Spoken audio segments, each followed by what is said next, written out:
할렐루야. 이 아침 주의 전을 찾으신 여러분들에게 하나님의 은혜와 평강이 함께 하시기를 축원합니다.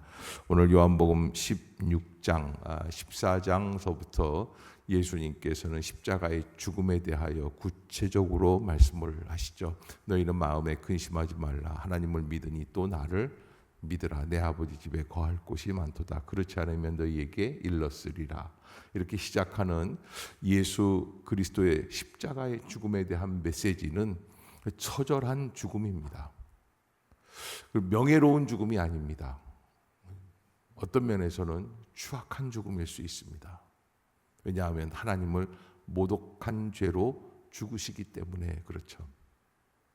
그러나 이 죽음은 사실은 세상적으로 볼 때는 그게 명예롭지 못한 죽음이고 처절한 죽음이지만, 그러나 예수님의 관점으로 볼 때는 그렇지 않다는 거예요.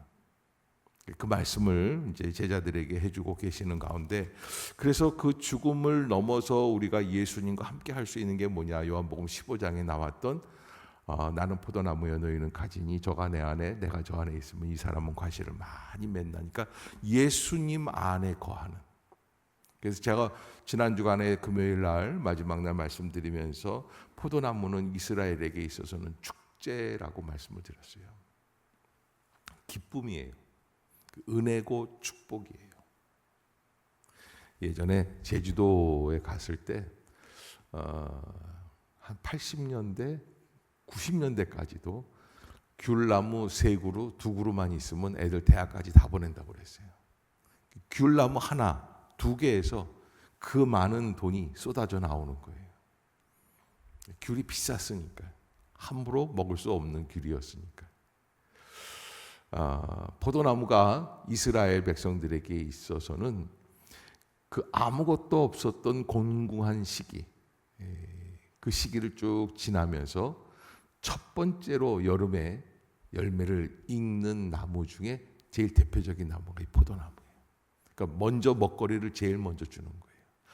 아무것도 먹지 못하다가 포도가 열리기 시작을 하고 포도가 열매를 맺고, 그래서 그 포도나무를 따서 먹고 그 포도나무를 짜서 포도를 짜서 포도주를 마시기 시작을 하는 거예요. 축복이에요. 예수님 안에 거하는 게 바로 그런 것이라는 거예요. 축복을 누리어 나가는 거예요. 은혜를 누리어 나가는 거예요. 근데 이 축복이라는 거, 은혜라는 거, 세상적인 부귀 영화를 누리는 것이 아니라는 것을 말씀을 드리는 거예요. 우리가 생각하는 물질적인 풍요로움, 몸에 건강만 있고 내가 원하는 대로 행하고 내가 원하는 것, 내가 욕심하는 것대로 다 추구하는 그런 축복이 아니라, 주님 안에서 주의 뜻을 알고 주의 길로 나아가게 될 때 그때 진정한 은혜가 우리의 마음속에서 회복이 될 수 있다. 이게 이제 요한복음 15장 나는 포도나무요 너희는 가지라. 그래서 그 혼연일체가 되는 것이죠. 자, 그리고선 이제 16장에서는 뭐라고 말씀을 하시냐면, 예수님의 죽음이 이제 앞으로 이 죽음을 따라서 살아가야 할 제자들에게 주는 의미에 대해서 말씀을 하세요. 그래서 16장 1절에 보면 내가 이것을 너희에게 이름은 너희로 실족하지 않게 하려 함이라, 이렇게 말씀을 하시는데, 이게 무슨 말씀이냐면 십자가의 죽음이 결코 소풍 가는 것처럼 유유낙낙한 그런 자리가 아니라는 거예요. 위기예요. 고난이에요. 절망이에요. 좌절이에요. 낙심이에요. 더 이상 어떻게 할 수 없을 만큼 추악한 일들이 벌어지고, 2절에 보면 사람들이 너희를 출교할 뿐 아니라, 유대교에서 내쫓긴다는 거예요.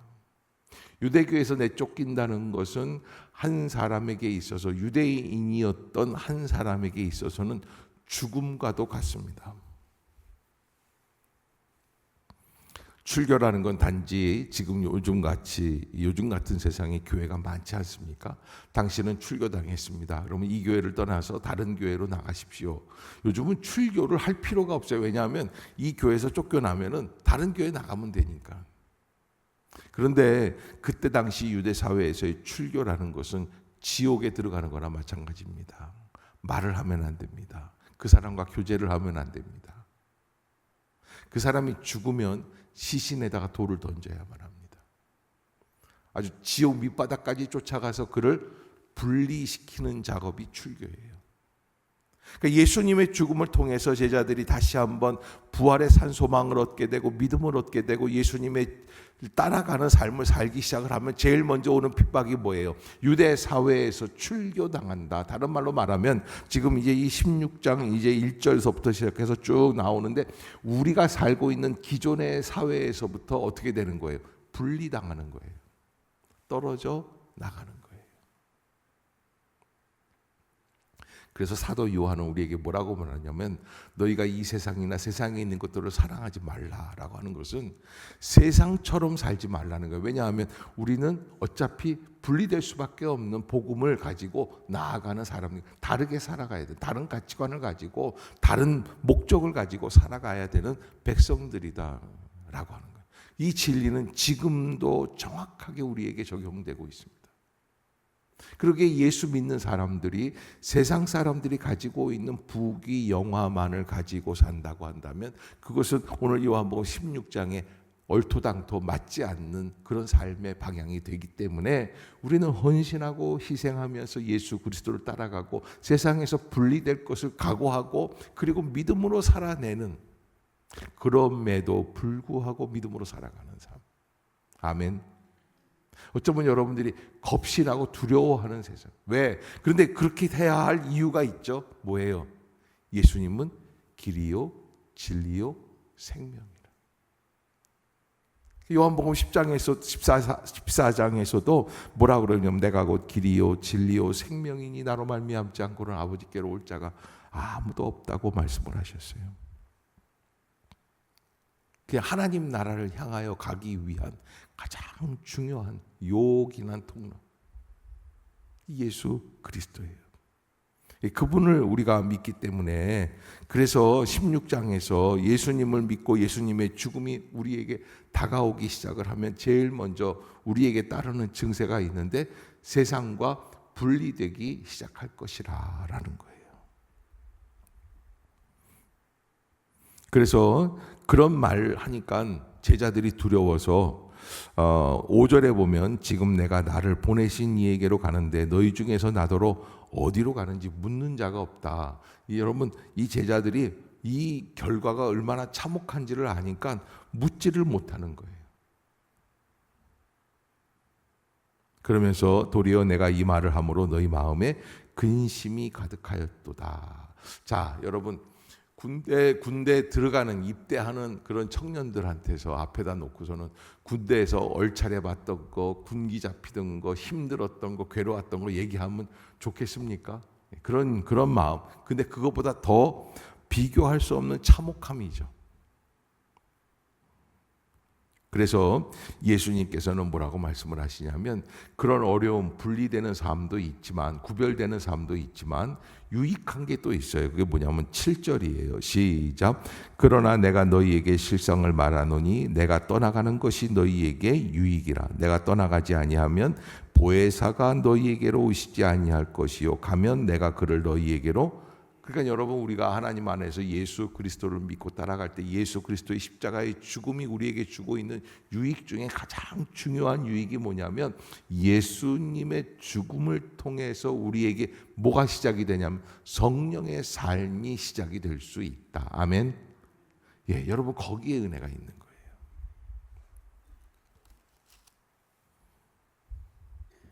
그래서 이 성령께서 이 땅에 오셔서 무엇을 해주시냐면 8절에 보면 그가 와서 죄에 대하여 의에 대하여 심판에 대하여 세상을 책망하신다. 다른 말로 말하면 죄에 대해서 느끼게 해주는 거예요. 판단하게 해주는 거예요. 분별력이 있게 해주는 거예요.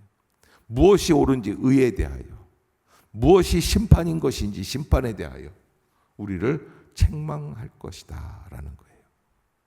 그래서 여기 9절에 보면 죄에 대하여라 하면 그들이 나를 믿지 않냐. 예수님을 믿느냐 믿지 않느냐. 지금까지는 죄의 기준이 뭐냐면 선을 행했느냐 악을 행했느냐. 근데 달라진다는 거예요. 여기서부터 예수님을 믿었느냐 안 믿었느냐에 따라서 죄냐 불이냐가 결정되기 시작을 한다는 거예요.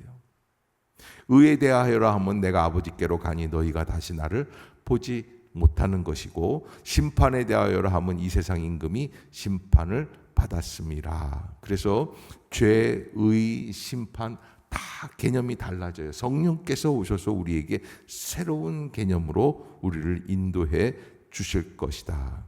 그래서 성령께서 우리를 인도해 주시는 가장 궁극적인 이유는 무엇이냐? 13절을 한번 읽어보겠습니다. 시작. 그가 진리의 성령이 오시면 그가 너희를 모든 진리 가운데로 인도하시리니 그가 스스로 말하지 않고 오직 들은 것을 말하며 장래일을 너희에게. 자, 여러분, 여기 성령께서 오셔서 우리에게 주시는 것이 무엇입니까? 바로 하나님 아버지의 뜻을 우리에게 전달해 줄 것이다. 장래일을 우리에게 알려주시는 놀라운 회복의 역사, 축복의 역사, 비전의 역사가 이루어지기 시작을 한다는 거예요. 그래서 종말이 와도 마지막이 와도 두려워하지 않고 담대하게 세상을 이겨 나갈 수 있는 마음이 있게 해 주신다. 14절에 보면 그가 내 영광을 나타내니, 성령께서 예수 그리스도의 영광을 나타내시니 내 것을 가지고 너희에게 알리시겠음이니라. 예수님 믿는 게 무엇인지를 우리에게 알려주신다. 그래서 15절을 한번 봅시다. 시작. 무릇 아버지께 있는 것은 다 내 것이라. 내가 말하기를,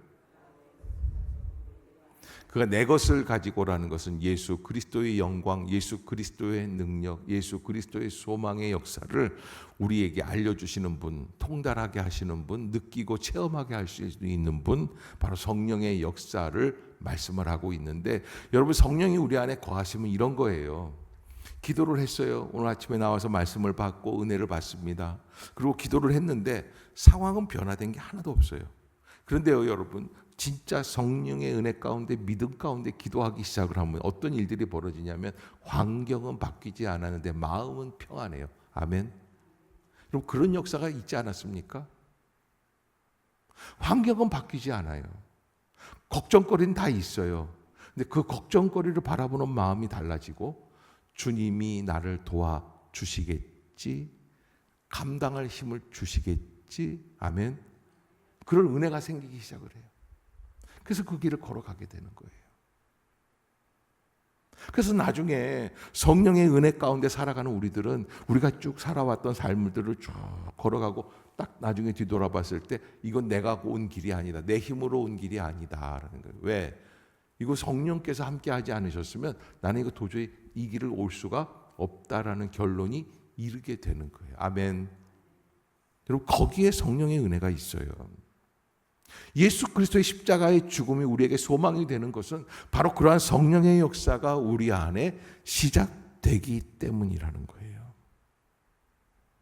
그러나 제자들은 아직까지도 그 말씀을 들으면서 제대로 받아들이지를 않으려고 합니다. 왜냐하면 현실에 대한 강한 부정입니다. 지금 이것이 안 왔으면 좋겠다. 여러분, 이 꿩이 도망가다가 급하면 눈 속에다가 머리를 팍 파묻는데, 그러면 현실이 보여요, 안 보여요? 안 보여요. 안 보이면 현실이 아닌 거지. 내가 도망가다가 죽게 된 것이 현실이 아닌. 그래서 꿩 잡기가 쉬운 거예요.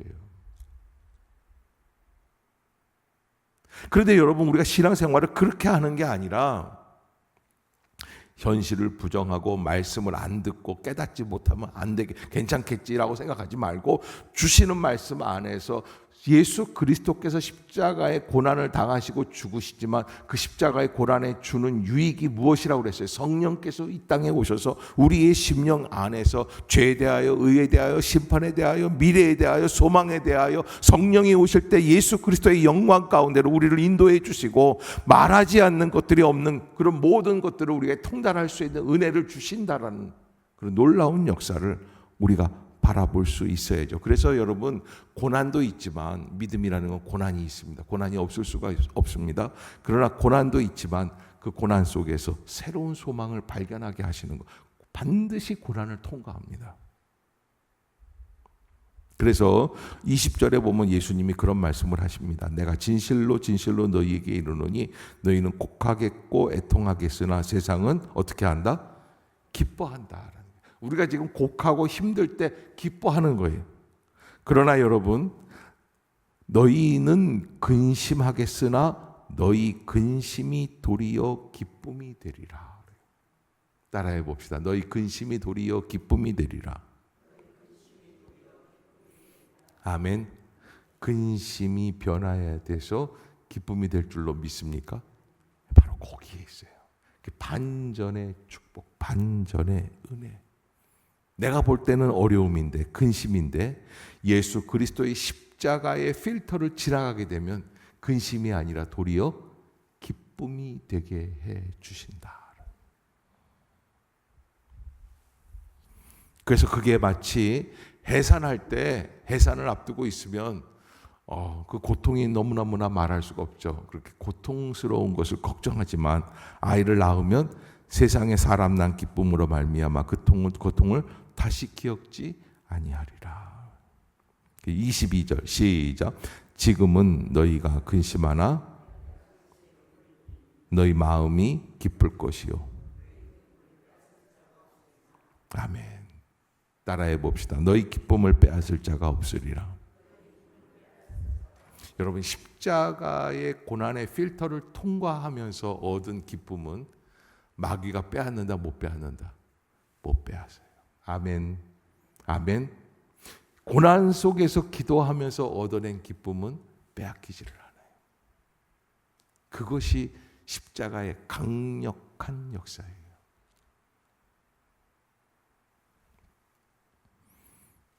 그러기에 우리가 이 세상을 살면서 교회 생활을 하면서 신앙생활 속에서 십자가를 짊어져야 할 때가 있습니다. 그때마다 두렵고 걱정스럽고 어렵고 힘들어합니다. 어제도 구역 식구들을 다 모여서 야외 예배를 하는데 이제 속속 구역마다 어떻게 지냈다라는 이야기들이 들어왔습니다. 사진들도 보내주시고 보고서도 쓰고 사진 못 찍으신 분들도 있으셔가지고 사진은 우리는 못 찍었다 그렇게 하는데 다 즐거워하고 기뻐하고. 그런데 사실은 그 행사를 앞두고 구역장들 중에서는 한 3분의 1 정도가 아니 이걸 도대체 어떻게 하란 말이에요. 아니 이거 왜 이런 일을 시키시지 목사님이. 목사님 제정신이야. 뭐 이런 분들도 계셨을 거예요. 그런데 끝나고 나니까 어때요? 다 기뻐해요. 그러니까 여러분 우리가 신앙생활 하면서 우리에게 종종 가끔씩 오는 십자가의 역사들이 있어요. 그 십자가를 두려워하지 마시기를 주의 이름으로 부탁합니다. 왜냐하면 그 십자가를 통과하기 시작을 하잖아요. 그러면 그 뒤에 오는 새로운 기쁨이 기다리고 있어요. 그래서 믿음의 사람들은 어려움이 올 때마다 주여 이 어려움 뒤에는 반드시 하나님이 은혜와 축복을 준비해 주시는 줄로 믿습니다. 고린도전서 10장 13절에 사람이 감당할 만한 시험 밖에는 너희에게 당한 것이 없나니 오직 하나님은 미쁘사 너희가 감당치 못할 시험 당함을 허락지 아니하시고 시험 당할 즈음에 또한 피할 길을 내사. 시험 당할 즈음에 또한 피할 길을 내사. 여러분 우리는 캄캄한 일이지만 그 캄캄한 일들 앞에서마다 우리도 분명한 믿음과 확신을 갖고 있어야 되는데 시험 당할 즈음에 또한 피할 길을 내주실 줄로 믿습니다. 담대하게 나아가는 거예요. 문이 없지만 문이 있는 줄로 믿습니다라는 거예요. 통로가 안 보이지만 통로가 열려질 줄로 믿습니다. 홍해가 있지만 홍해를 건너가게 해주실 줄로 믿습니다. 여리고 성벽이 있지만 성벽이 무너질 줄로 믿습니다라는 거예요. 그 길을 향해 나아가는 거예요. 예수님은 다 아시는 것 같지만 그러나 하나님께서 예수님에게 주신 것도 저희는 그렇게 생각해요. 전체 시나리오를 다 알고 찍느냐? 아니에요. 그게 아니에요. 예수님도 그 순간순간에 주신 은혜밖에는 없어요. 그러기에 십자가를 앞에 놓고 겟세마네 동산에서 마지막에 뭐라고 기도하십니까? 주여 할만하시거든 이 잔을 내게서 지나가게 하옵소서. 마지막까지도. 그러기에 우리가 여러분 신앙생활하는 중에 어려움들이 있습니까? 그 어려움을 두려워하지 맙시다. 그리고 주님께 맡기고 나아가는 거예요.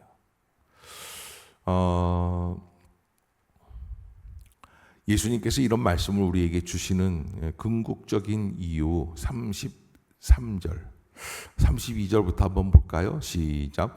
보라 너희가 다 각각 제 곳으로 흩어지고 나를 혼자 둘 때가 오나니 벌써 왔도다. 그러나 내가 혼자 있는 것이 아니라 아버지께서 나와 함께 계시느니라. 33절 이것을 너희에게 이르는 것은 너희로 내 안에서 평안을 누리게 하려 함이라.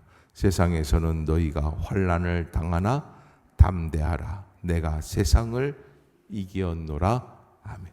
어제 구역 식구들이 많이 있어서 함께 이렇게 재미있게 즐거운 시간을 보낸 분들도 계십니다. 그것도 축복입니다. 그런데 구역장과 구역원 달랑 하나, 두 분이서 식사하시는 분들도 꽤 있었어요. 저는 그 구역이 앞으로 하나님의 은혜 가운데 창대해지는 축복이 있기를 주의 이름으로 축원합니다. 지금은 외롭지만, 지금은 답답하지만, 어떡하다 이렇게 됐지 생각할 수 있지만, 여러분 그런 상황들이 벌어질 때 또 구역 식구가 아무도 안 남았던 구역들도 있어요. 그럴 때 보면 내가 구역장을 잘못했나? 왜 이런 일들이 벌어지지? 여러 가지 생각이 들어요. 그러나 이걸 다 주님께 맡깁시다. 그리고 한 걸음 한 걸음 다시 시작하는 거예요. 그러면 지금 생각할 수 없었던, 상상할 수 없었던 축복이 그 구역 공동체를 통해서 하나님의 역사가 새롭게 일어나게 될 줄로 믿습니다. 외롭다고 생각하지 마세요. 걱정하지 마세요. 염려하지 마세요. 저는요, 이게 40년이 넘어가기 시작을 하니까 목회한 지 이제 40년 돼 가거든요. 근데 이렇게 보면 보여요. 아, 저 구역 앞으로 더 잘 될 거야. 하나님의 법칙이 그래요. 그래서 조금 어렵다고, 제가 무학교에 있을 때 구역 축제를 했었어요. 그런데 이제 1년에 2번 이렇게 전체 구역이 다 모여요. 그러면 한 200개 구역 정도가 돼요. 그럼 200개 구역 중에 보면은 대부분 꼭 그런 분들이 있어요. 구역을 찾아 헤매고 있는 구역장. 여러분들이 이 말을 이해할지 모르겠어요.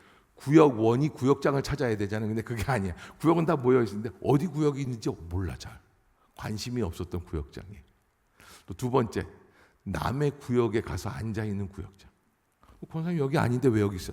아, 나 지금 이번에 배당받은 구역 너무 싫어.